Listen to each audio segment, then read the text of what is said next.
Ale a tātou whasoa I le fionga pa ia le tua.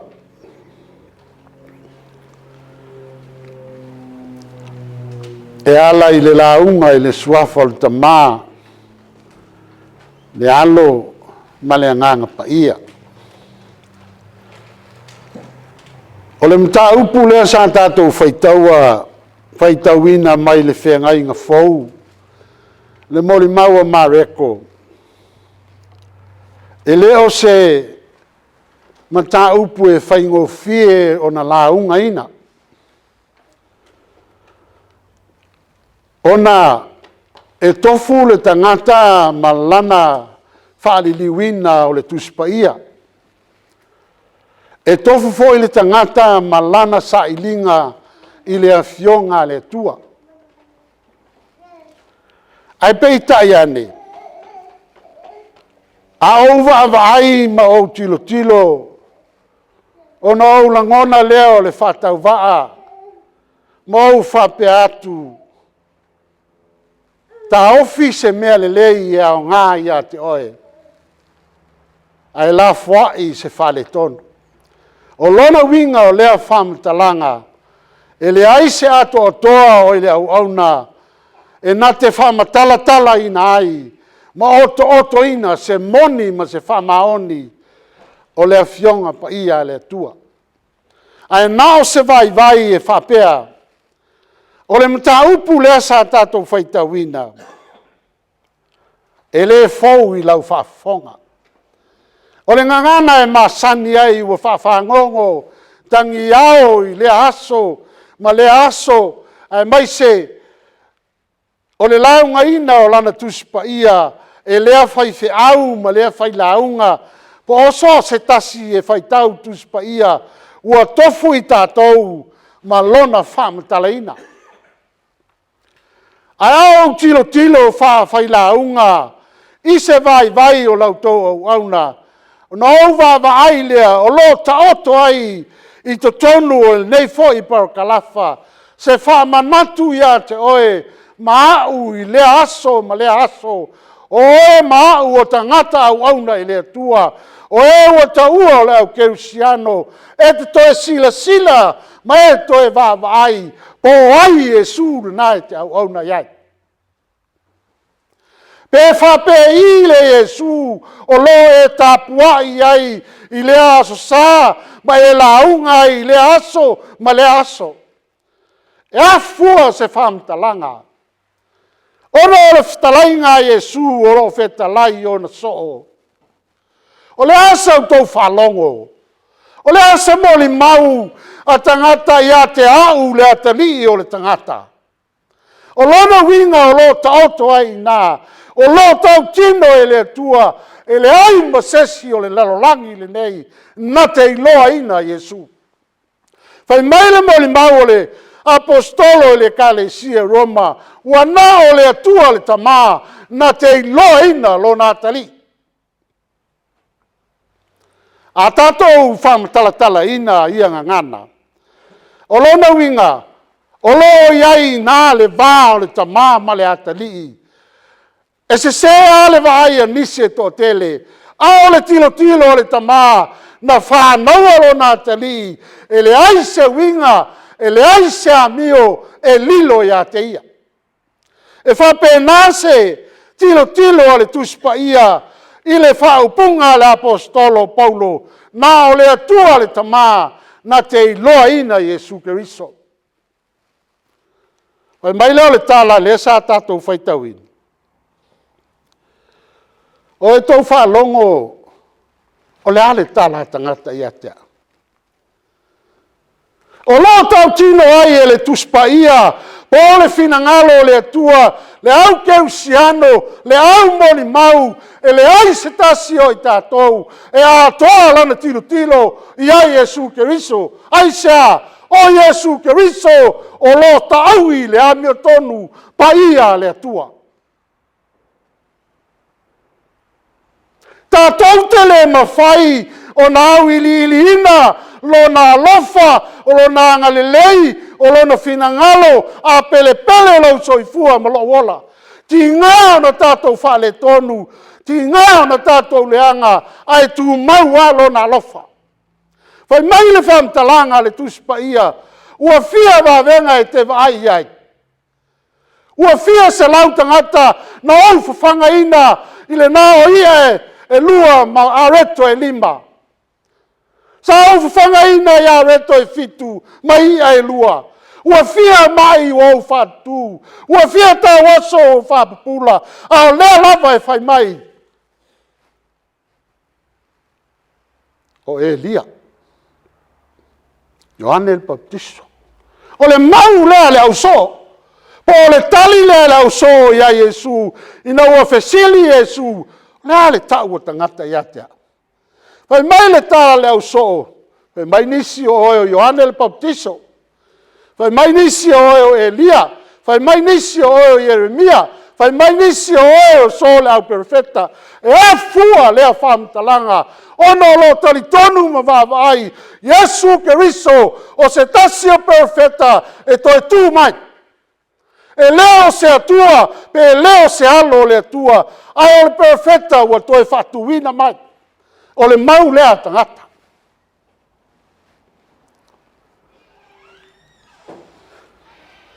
Tinga ona vavai le te reo vavenga. O mea mamana ma mea e le ma whaia e se soifua o na whaatino ina. E o ai le whatuina o le tangata mai tunga mau. Wa le oti, ua whaia e le atua. Wa ua whaia Yesu. A o lea lava e whai mai o le perfecta. Mai leo le au tu leo te wha au tuina ele nei tai au. O lau moli mau e ta tala ai le langi. O lau tau tinonga e matala ai le ola e whavavau i a te oe. O lana winga o lea whamtalanga e le moli mau whaife au o na e ola ai le e whavavau. Whai mai le tala le tuspa ia o i lato uma o e tau tino na maliu ke riso ma toi whatuina e le tomaa. La tau te whaolaina. Pe la tau te maua le ola e whavau. Aisa, o le ngutu e tau tino ai, a o le loto e tali tonu ai. Le ala o whaia leo se au tu whapea. O lau moli mau. E matala ai le langi. Whai mai a nisi, a sa o lau tali o na tole o manu. E a fua le whamtalanga i le fisili e Yesu i lona au so. A o tau. A o tau o so. O tau o lau e kalesia. O tau o uso. O tau o wauna o la sau tau tau i a tau. O le mesili o na whainata. E o ai e o lo launga ina. Le fionga le tua. La tau te leo i loa. Yesu Keriso. Whai mai le tala e le tali le tele o so o e leo whame tala ina e le tuspaia. Ai nao Peteru leo e whailan tala. O oe o le alo le tua soifua. O le matua le nao tala unga. Matai o se fulma le ono o whai upu e se fulma le ono. O oe o le atua, o le alo o le atua soifua. Ai o le moli maule na whai mai le manatu o le launga e matala ai le langi i a te oe.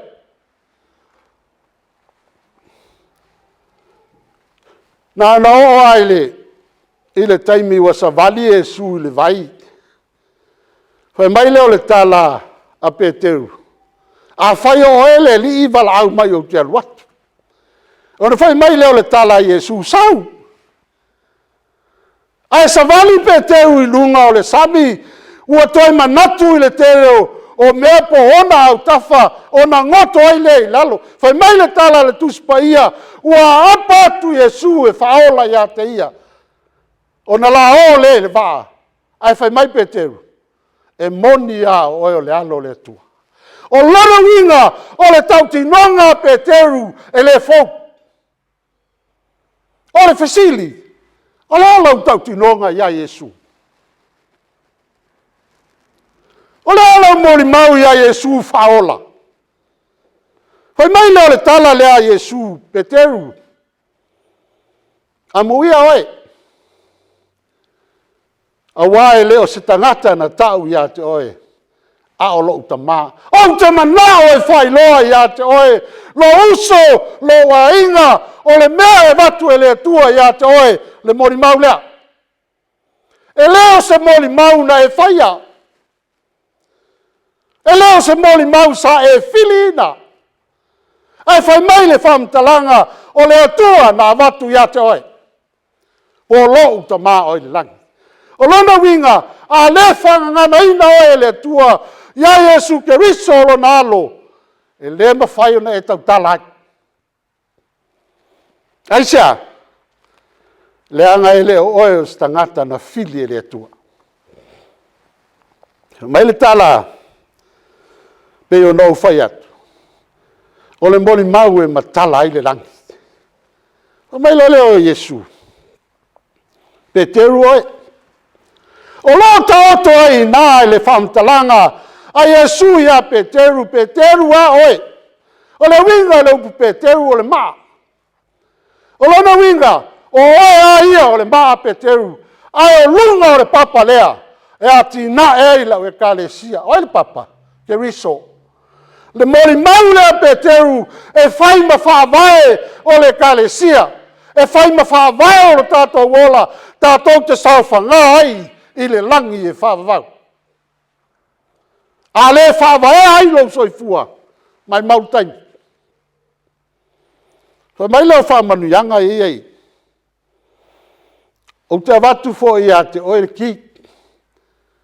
O mea e fusfusia i lalo nei, e fusfusia i le langi. O mea e tala i lalo nei, e te tala i le langi. Lalo na winga o lea mea.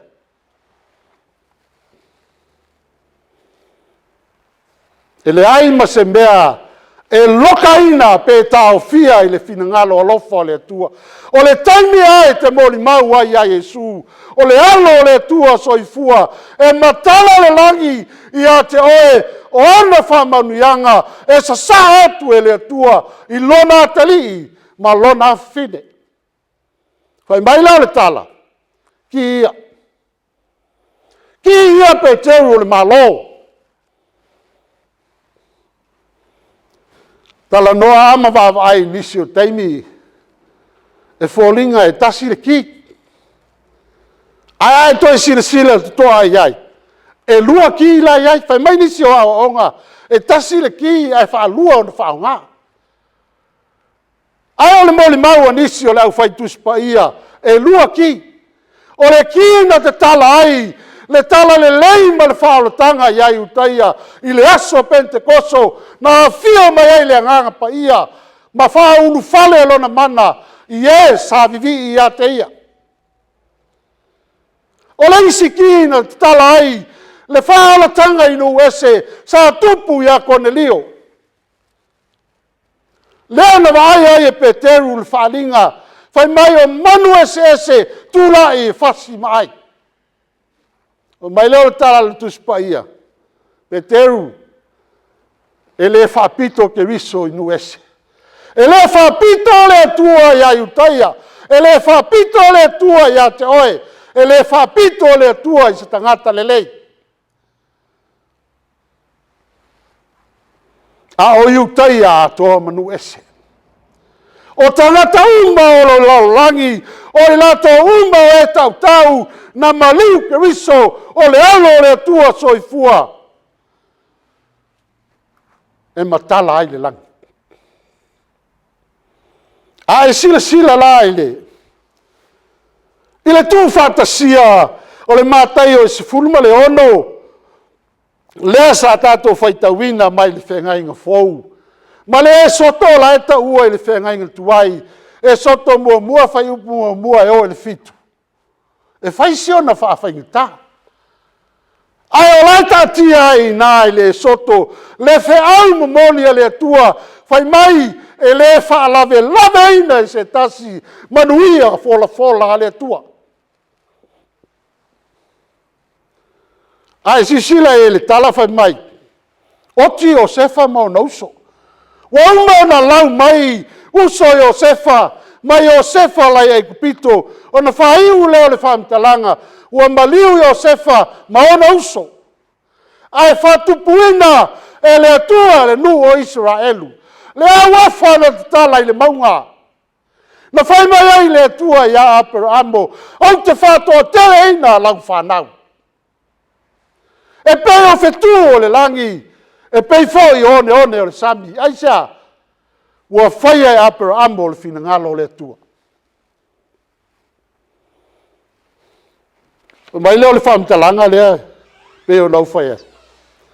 E le whaalawe lawe ina i sesi, manuia fola o le ele atua ia te oi.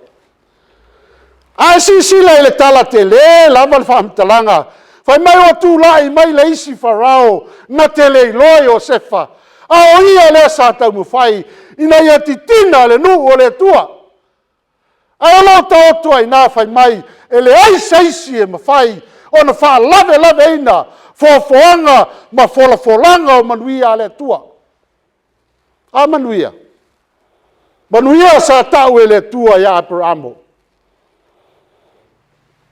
Te ulu ola, whatoa tele ina lau whanau. Sa tau nu. O lana winga o lea whamtalanga, e mawai o tātou soifua i le ola nei, e mawai le tangata, ao folanga le tua, e le mawhai o le suia. Mai leo le tala. Peteru. Ki ia o le malo. E le mawhai le atua, o na tuina lona finangalo alofa, ina ia e saufa ngā i lona malo. Au mai ki ia te oi. Lele ki. Lau tau tinonga. Lau moni mau. E matala ai le lang. Whai mai le tasi o onga ale tuspaia, e leo mamao ia te oi le whaolutanga. Aisea, o loo i lau fufonga, o loo i lau loto. Lau fufonga e tau tino ai, a loo o loto e talia ai. Nona winga o lea tala. Te le tau sa ili se loto. E te le tau sa ili se atunu. E te le tau sa ili se malo. Ai te sa ili le tuspaia, po le a le finangalo le tua. Fai mai le tala le tuspaia, i le Ioane, o le finangalo le tua, ia whaola ina au tau. E le ai a se isi mea e finangalo ai le tua. Lau tangata ina ia toe whafoi mai, i o ao, lau atali, ina ia au toe sapaia. Mai leo o le whamtalanga le whai upu e luasfuru. O na wawau atu lea e ia i ona so. Awane o lato tau atu o Yesu o le keriso. Aisea, o i le tau nu ai le whamtalanga a Yesu, o au tau teo atu na o le whanaunga Israel. O lo au so e o na o le whanaunga Israel. Dona winga, e le whapea e le finangalo le tua, i awane i whaola ina nu ese. Ai o tātou whaiva, ua tū maoti, ua tū mata manga i le tua, o whele mea e anga i ai lau soifua, ma so wola. Ai o lona finangalo, i a tā o malata moni mau, whai mai le tala se tasi o whai launga, lau moni mau ne ngalo yola. O lona winga o le whamtalanga, awane i ngalo lau moni mau, i le atua soifua, Yesu Keriso, o le alo o le atua soifua, awane i ngalo yola. Aia whaima masani, i a te oe mau, tā te tau atu, Yesu Keriso, le alo o le atua soifua. Nā fio mai, e tongi ola oe maa. Na ia la foa i lona soifua ma lona ola. I le sa tauro, ma le tunga mau, se ia to e fatu rea inga fou, po le lalo langi fou ma oe mau, e ala i lona to e soifua manu malo mai. lo wai ngai masandi ono fesili po e loa e te alu le langi. O lona winga o lea wham talanga. We mauti doa Yesu ke viso. Ua ai loa Yesu, o ai Yesu. Wa mai le tala Yesu a muia oe Peteru. A wae leo se tangata na tau ia te oe. A o lou ta maa o le langi. O le ta maa o le langi na te whaai loa ia te oe Yesu ke viso. O lona winga o lea whamtalanga.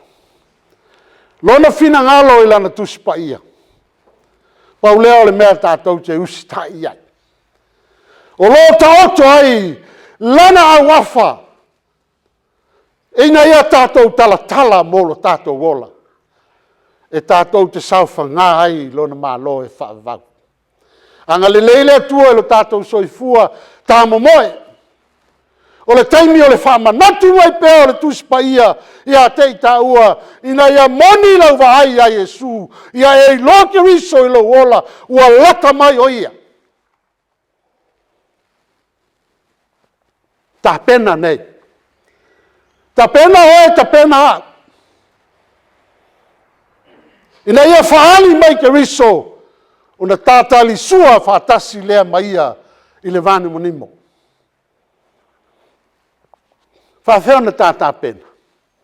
Ta lia o ia e whai ma whaola. Ia moni ke riso i lo tātou wola. Ia tātou mola lea lofa moni. O le loto whamangalo. O le file mu. O le amio tonu. Me umai. E tusa ma lona lava finangalo. Whaau penga ina oe le mana o le atua. Ma so wola vai. Ina ia tātou fina wina lo tātou wola. Tātou te toe sao whangai i le mālo na ia tāpena ina. Ono Yesu. Amen.